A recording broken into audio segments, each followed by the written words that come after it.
ಇದು ನಿಜಕ್ಕೂ ಹೆಮ್ಮೆಯ ಸಂತಸದ ವಿಚಾರವೇ ಸರಿ. ಅದೊಂದು ಅದ್ಭುತವಾದ ದೇಗುಲ. ಅದನ್ನ ನೆಲಸಮ ಮಾಡೋಕೆ 1 ವರ್ಷ ಹಿಡಿತು. ಆದ್ರೆ ಬಳಿಕ ಕಾಶ್ಮೀರವನ್ನ ತೆಕ್ಕೆಗೆ ತೆಗೆದುಕೊಂಡ ಸುಲ್ತಾನರ ದಾಳಿಗೆ ಇದು ಧ್ವಂಸವಾಯಿತು. ಕಷ್ಟಪಟ್ಟು ತಗೊಂಡಿರೋ ಚಿನ್ನನ ಕಡಿಮೆ ಬೆಲೆಗೆ ಮಾರೋಕ್ಕಾಗತ್ತಾ? ಒಳ್ಳೆ ಬೆಲೆ ಸಿಗೋ ಕಡೆ ಮಾರ್ಬೇಕು. ಇಷ್ಟು ಕಡಿಮೆ ಚಿನ್ನಕ್ಕೆ ಅಧಿಕ ಬೆಲೆ ಕೊಡೋದು ಅಭಯ ಗೋಲ್ಡ್ ಬಯರ್ಸ್ ಮಾತ್ರ. ನಮಸ್ಕಾರ, ಸ್ಪೀಡ್ ಪ್ಲಸ್ ನ ವಿಶೇಷ ಕಾರ್ಯಕ್ರಮಕ್ಕೆ ಸ್ವಾಗತ. ನಾನು ಸುಪ್ರೀತಾ ಶೆಟ್ಟಿ. ಅದೊಂದು ಅದ್ಭುತವಾದ ದೇಗುಲ. ಅದನ್ನ ನೆಲಸಮ ಮಾಡೋಕೆ 1 ವರ್ಷ ಹಿಡಿತು. ಅಂತಹ ಐತಿಹಾಸಿಕ ದೇಗುಲ ಅದು. ಒಂದು ವಿಚಾರ ಅಂದ್ರೆ, ಮೋದಿ ಪ್ರಧಾನಮಂತ್ರಿ ಆದ್ಮೇಲೆ ಅನೇಕ ದೇವಸ್ಥಾನಗಳಿಗೆ ಕಾಯಕಲ್ಪ ದೊರಕಿದೆ. ಇದೀಗ ಈ ದೇಗುಲದ ಸರದಿ. ಭೂಲೋಕದ ಸ್ವರ್ಗ ಅಂತಾನೆ ಕರೆಸಿಕೊಳ್ಳೋ ಕಾಶ್ಮೀರದಲ್ಲಿರೋ ಈ ದೇಗುಲಕ್ಕೆ ಗತವೈಭವ ಮರುಕಳಿಸಲಿದೆ. ಮಾರ್ತಾಂಡ ಸೂರ್ಯ ದೇಗುಲ. ಇದು ಪಾಳು ಬಿದ್ದಿದ್ರು ಇದನ್ನ ನೋಡಿ ಕಣ್ತುಂಬಿಕೊಳ್ಳೋದೇ ಮಹಾ ಆನಂದ.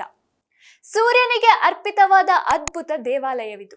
ಕಾಶ್ಮೀರದ ಅನಂತ್ನಾಗ್ನಲ್ಲಿ ಈ ದೇವಾಲಯವಿದೆ. ಮಾರ್ತಾಂಡ ಸೂರ್ಯ ದೇವಾಲಯ ಹಿಂದೆ ಬಹು ವೈಭವದಿಂದ ಕೂಡಿತ್ತು. ಆದ್ರೆ ಬಳಿಕ ಕಾಶ್ಮೀರವನ್ನ ತೆಕ್ಕೆಗೆ ತೆಗೆದುಕೊಂಡ ಸುಲ್ತಾನರ ದಾಳಿಗೆ ಇದು ಧ್ವಂಸವಾಯಿತು. ಸಿಕಂದರ್ ಶಾ ಮೀರಿ ಧ್ವಂಸಗೊಳಿಸಿದ ಈ ದೇವಾಲಯ ಕಾಯಕಲ್ಪಕ್ಕೆ ರೆಡಿಯಾಗಿದೆ. ಜಮ್ಮು ಮತ್ತು Kashmir lieutenant governor Manoj K Sinha ಈಗಾಗಲೇ ಕೇಂದ್ರ ಸರ್ಕಾರದ ಜೊತೆ ಮಾತುಕತೆ ನಡೆಸಾಗಿದೆ. ಅಲ್ಲದೆ ಜಮ್ಮು ಮತ್ತು ಕಾಶ್ಮೀರ ಆಡಳಿತಾಧಿಕಾರಿಗಳ ಜೊತೆ ಉನ್ನತ ಮಟ್ಟದ ಸಭೆಯನ್ನು ನಡೆಸಲಾಗಿದೆ. ಇದೀಗ ಜಮ್ಮು ಮತ್ತು ಕಾಶ್ಮೀರ ಪ್ರಧಾನ ಕಾರ್ಯದರ್ಶಿ ಇದರ ಬಗ್ಗೆ ಅಧಿಸೂಚನೆ ಹೊರಡಿಸಿದ್ದಾರೆ.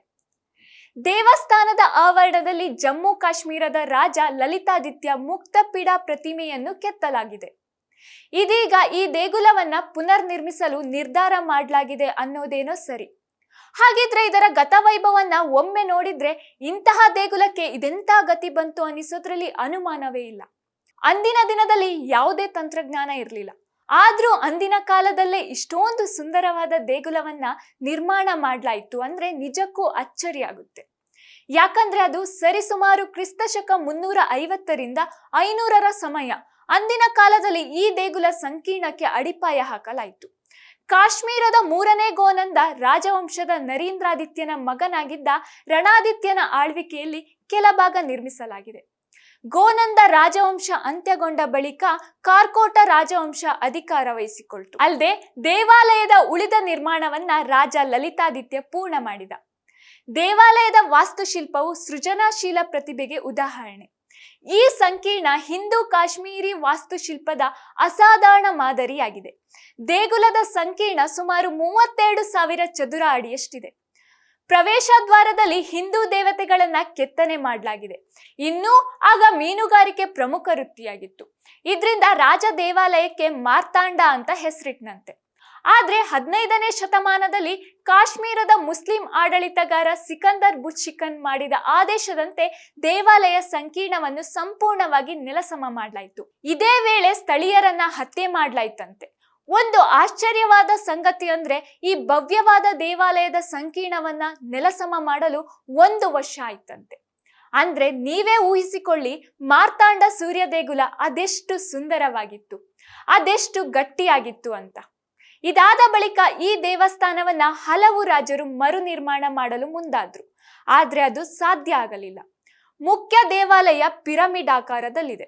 ಅಲ್ಲದೆ ಇದು ಸುಮಾರು 83 ಸಣ್ಣ ದೇವಾಲಯಗಳಿಂದ ಸುತ್ತುವರೆದಿದೆ. ಸಂಸ್ಕೃತ ಶಾಸನಗಳು, ಸವೆದ ಶಿಲ್ಪಗಳು ಮತ್ತು ಸಾಂಪ್ರದಾಯಿಕ ನೃತ್ಯ ಭಂಗಿಗಳು ಮತ್ತು ಇನ್ನೂ ಕೆಲವು ದೇವತೆಗಳ ಚಿತ್ರಗಳ ಕೆತ್ತನೆಯನ್ನ ದೇವಾಲಯದಲ್ಲಿ ನೋಡಬಹುದು. ಜಮ್ಮು ಕಾಶ್ಮೀರ ಈಗ ಮೊದಲಿನಂತೆ ಇಲ್ಲ.